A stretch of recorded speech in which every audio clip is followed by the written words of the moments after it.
Tere hommikust! Päev number 28. Kohe hommikul üles tõustes tegin oma meditatsiooni ära. Täna hästi rahulikult kuidagi sain istuda terve kogu selle aja. Ja jalgu vahetasin ka ainult ühe korra, et ikka, tasakes ikka surevad ära, aga seda ei ole, et peaks mingi neid kohe kristama ja vahetama ja eilne päev oli omajagu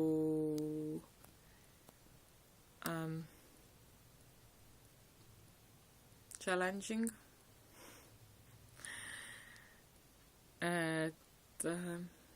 Loodame, et tänane päev tuleb, ma tean, et ta tuleb challenging ka, aga tuleb teistmoodi challenging. Ilusat päeva!